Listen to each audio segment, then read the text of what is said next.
Hello and welcome back everyone. So हम लोग अभी तक इस चैप्टर डिटर्मिनेंट्स में बिल्कुल बेसिक चीज़ें पढ़ चुके हैं, that is what are minors and cofactors, how do we expand determinants. तो अगर ये दोनों चीज़ें आपने नहीं पढ़ी हैं तो एक बार पुराना वीडियो ज़रूर देखिए।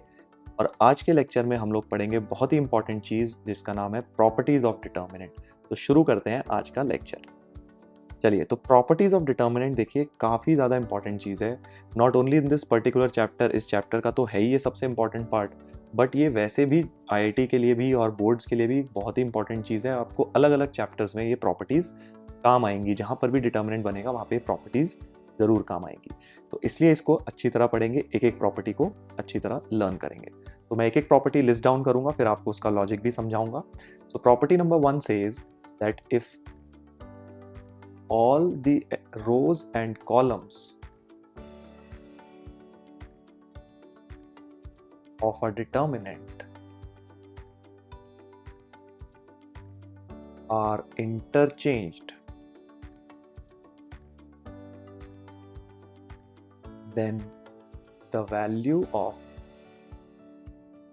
determinant remains unchanged.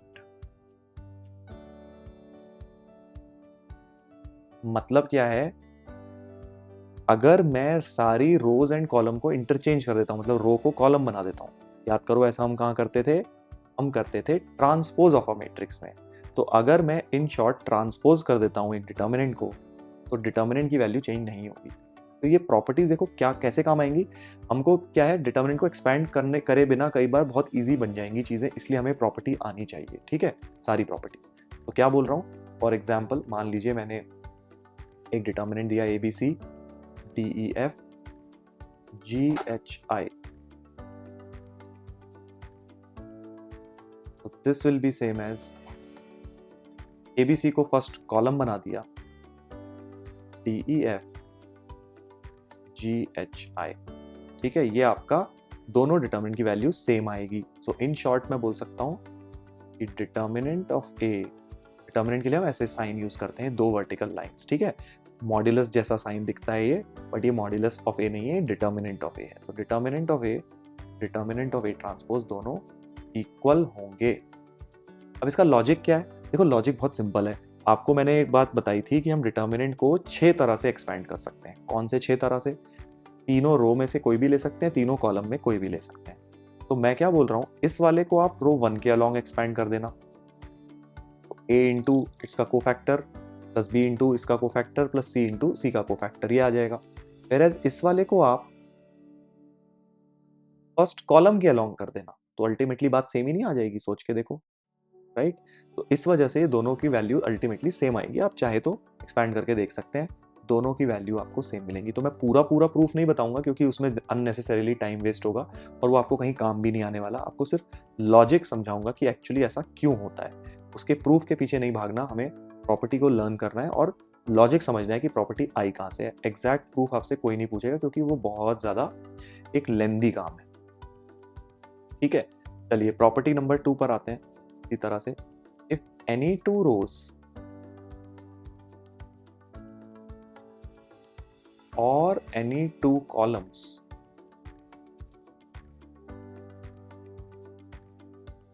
of a determinant are interchanged, if any two rows or any two columns, तो मैं रोज में आपको समझाऊंगा, कॉलम में ऑटोमेटिकली वही चीज आप एज इट इज पुट कर देना। ठीक है, if any two rows of a determinant are interchanged, then the value of determinant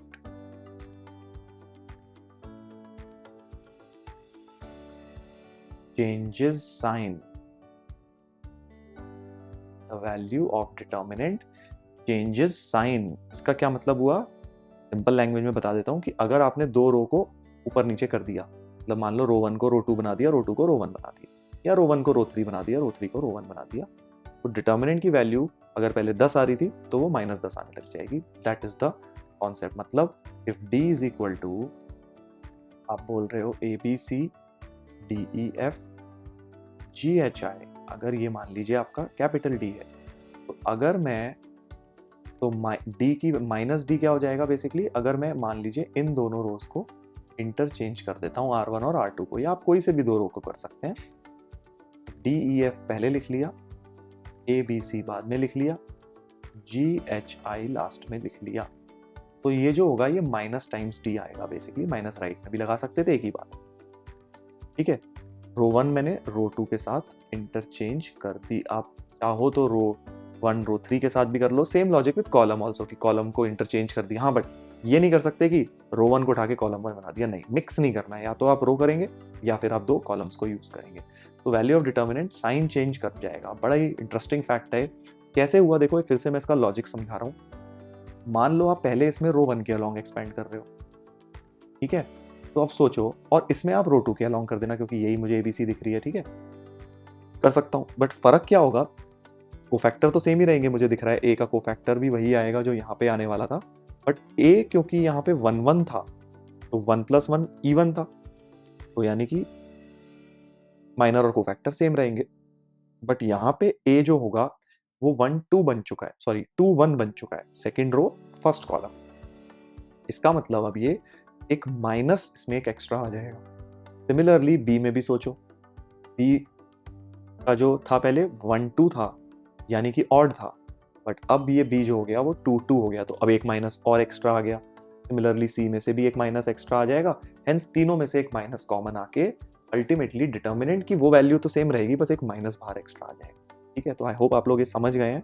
नहीं भी समझिए तो बहुत ज़्यादा कहीं इंपॉर्टेंट नहीं है, एक बार आई वुड स्टिल रिकमेंड कि आप रिवाइंड करके उसको ज़रूर सुनिए, बट कहीं काम नहीं आने वाला आपको, बस आपकी अंडरस्टैंडिंग के लिए है। तो बस ये याद रखना है आपको सबसे इंपॉर्टेंट, कि अगर आपने दो रोज को इंटरचेंज किया तो वैल्यू ऑफ डिटर्मिनेंट में माइनस आ जाएगा। अब कुछ लोग जो थोड़ा सा ज़्यादा दिमाग लगा रहे होंगे यहाँ पे, या जो थोड़ा ज़्यादा इंटरेस्ट रखते हैं इन सब लॉजिक्स में, रखना भी चाहिए, तो वो ये सोच रहे होंगे कि सर ये बात तो आपने 1 और 2 को इंटरचेंज किया तब तो ठीक है, 1 और 3 को करते, अगर R1 और R3 को इंटरचेंज करते तब तो ऐसा नहीं होता, क्योंकि अगर A आपका यहाँ की जगह यहाँ आ जाता तो 1 1 था पहले A, अब हो जाता 3 1 हो जाता, अब यानी 3 + 1 4, अभी भी इवन ही रहता, पहले भी इवन था। तो अब ये आपका लॉजिक तो फेल हो गया।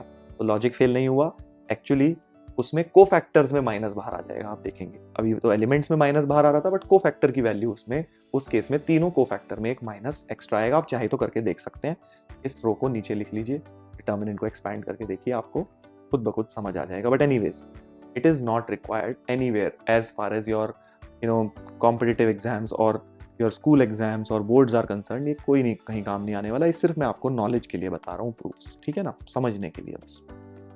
चलिए अब आ जाते हैं third property, which is again very important, जो इसी प्रॉपर्टी से एक्चुअली हम डिराइव कर सकते हैं, that if two rows or two columns, if two set of rows, ऐसे लिखो, if two set of rows or column or two set of columns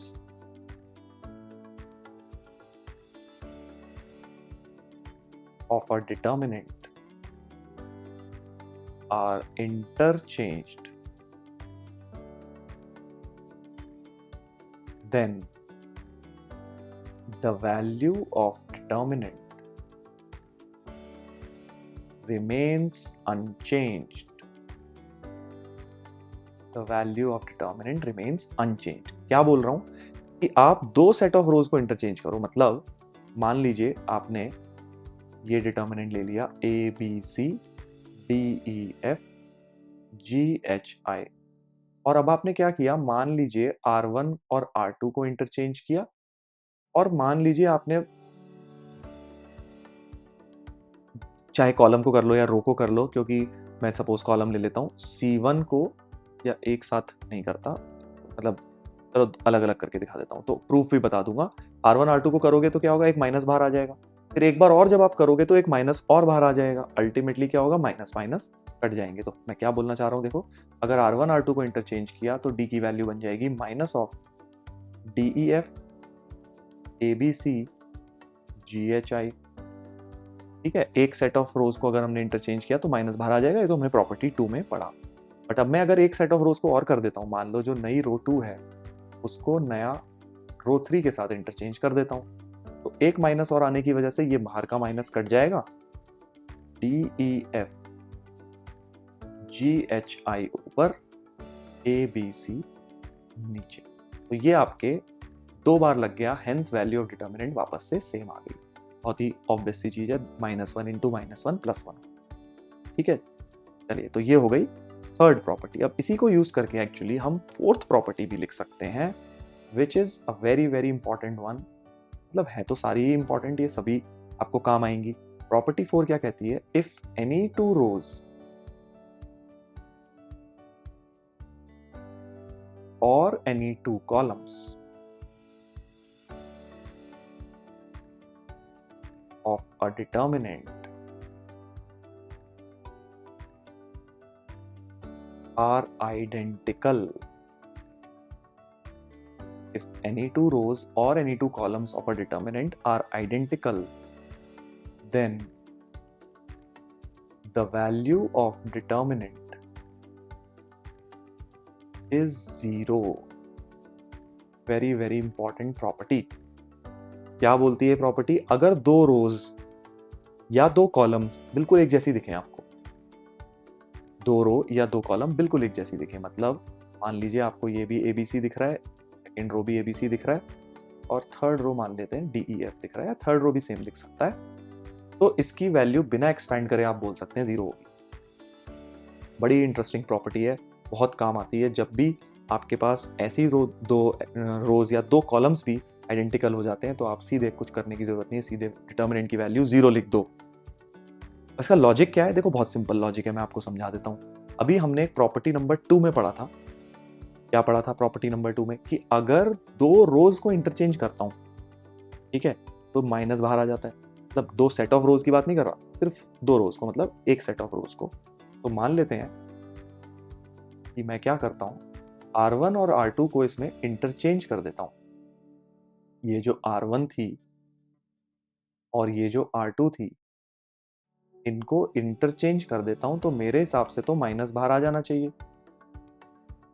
but आप लोग कहेंगे सर ये क्या बात हुई, माइनस बाहर तो आएगा बट एक्चुअली कोई फर्क थोड़ी पड़ेगा हमारे को, क्योंकि अल्टीमेटली तो ये डिटर्मिनेंट वही रहा जो ओरिजिनल था, क्योंकि रो 1 और रो 2 आइडेंटिकल थी, तो मैंने अगर उन्हें इंटरचेंज भी कर दिया कुछ फर्क तो पड़ा नहीं। यानी कि ये चीज जो है ये भी एक्चुअली D ही है आपकी, ये जो अंदर लिखी हुई है इतनी वैल्यू, ये भी तो D हो गई ना अल्टीमेटली।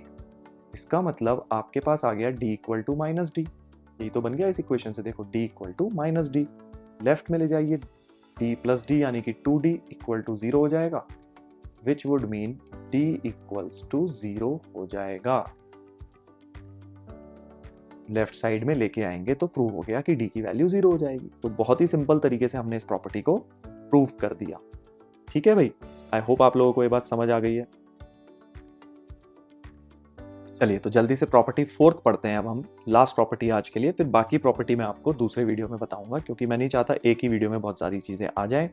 तो प्रॉपर्टी 4 क्या है? देखो बहुत ही इंटरेस्टिंग प्रॉपर्टी है भी, कि if a scalar k is multiplied to the value of determinant, तो it gets multiplied to any one row और एनी वन कॉलम। मतलब अगर मान लीजिए D है आपका, ABC DEF GHI, और आप चाहते हो सपोज से 2 टाइम्स D निकालना, ठीक है, तो याद करो मैट्रिसेस में कुछ अलग ही होता था। 2 टाइम्स एक मैट्रिक्स निकालता था, हर एक एलिमेंट में जाके वो मल्टीप्लाई हो जाता था सारे के सारे एलिमेंट में। बट डिटर्मिनेंट में ऐसा नहीं बोल रहा हूँ। डिटर्मिनेंट में क्या बोल रहा हूँ, ये जो 2 होगा ये आप किसी भी एक रो में मल्टीप्लाई कर सकते हो। मतलब आप इसको लिख सकते हो 2A 2B 2C, सब में नहीं करना है, सिर्फ किसी भी एनी वन रो राइट में आप उसको मल्टीप्लाई कर देंगे, या फिर आप 1 कॉलम में भी कर सकते थे, जरूरी नहीं आपको ऐसे ही लिखना है। आप लिख सकते थे 2D इक्वल टू, किसी भी में भी कर दो, कोई फर्क नहीं पड़ता। ADG मान लो सेकेंड कॉलम में कर रहा हूँ, 2B 2E 2H CFI। तो दैट कांस्टेंट या दैट स्केलर नंबर 2 तो मैंने एक एग्जांपल लिया है, 3 4 -1 कुछ भी हो सकता है वो, that gets multiplied with that particular, किसी भी एक रो में या किसी भी एक कॉलम में जाके वो मल्टीप्लाई हो जाएगा। अनलाइक डिटर्मिनेंट, डिटर्मिनेंट में ये प्रॉपर्टी अलग होती थी। उसका लॉजिक बड़ा सिंपल है भाई, क्योंकि आपको वो एक 2 कॉमन लेना है, तो भाई अगर आप रो 1 के अलावा एक्सपेंशन से देखो हर चीज का आंसर मिल जाता है। क्योंकि बाकी सब सेम रहेगा, 2 टाइम्स ए इंटू को फैक्टर, 2 टाइम्स बी इंटू को फैक्टर, 2 टाइम्स सी इंटू को फैक्टर, 2 कॉमन आ जाएगा, अल्टीमेटली 2d वैल्यू बन जाएगी वो, ठीक है। बट अगर मैं सब में 2 मल्टीप्लाई कर देता तो जब को फैक्टर निकाल रहे होते तो 2 2 जा 4 2 जा 8 आपका एक फैक्टर आ जाता, राइट। तो प्रॉब्लम हो जाती, तो हमें तो 2 टाइम्स डी चाहिए था। Again as I said earlier, proof is not that important, सिर्फ ये समझने के लिए, लॉजिक समझने के लिए। तो बट क्वेश्चन में कहीं पर भी आपको इनका प्रूफ काम नहीं आएगा, प्रॉपर्टीज काम आएंगी, तो आपको लर्न करनी है। तो आज के लेक्चर में हमने 4 इंपॉर्टेंट प्रॉपर्टीज पढ़ी हैं, चारों की चारों आपको बिल्कुल अच्छी तरह लर्न होनी चाहिए। क्वेश्चंस अभी मैंने इस पे नहीं लिए हैं, अगले लेक्चर में आपको क्वेश्चन लूंगा जब थोड़ी सी प्रॉपर्टी, हम बची हुई 2 प्रॉपर्टीज भी कर लेंगे, तो मिक्स करके हम सब पे क्वेश्चन लेंगे। चलिए, तो आई होप आप लोगों को आज का वीडियो अच्छा लगा, आप लोगों ने सीखा कुछ। अगर आपको कुछ चीज़ें ऐसी लगी कि थोड़ा फास्ट हो गई, समझ नहीं आई, तो इसको ज़रूर दोबारा देखिए। देखिए, ये वीडियोस ऐसे हैं जिनको एक बार में देख के काम नहीं चलेगा। अगर आप मैथ्स में सही में ग्रैस्प तक जड़ से पकड़ना चाहते हैं मैथ्स को, तो इन वीडियोस को बार बार देखिए, एक बार 2 बार, क्योंकि जैसा कि मूवीज़ में भी होता है, आपको पता है, तो हम एक बार देखते हैं, दूसरी बार देखते हैं तो कुछ ज़्यादा समझ आता है, तो जब मूवीज़ में होगा तो डेफिनेटली वीडियोज़ में तो होगा ही। चलिए, तो मिलते हैं हम लोग नेक्स्ट वीडियो में। Till then, bye bye and take care.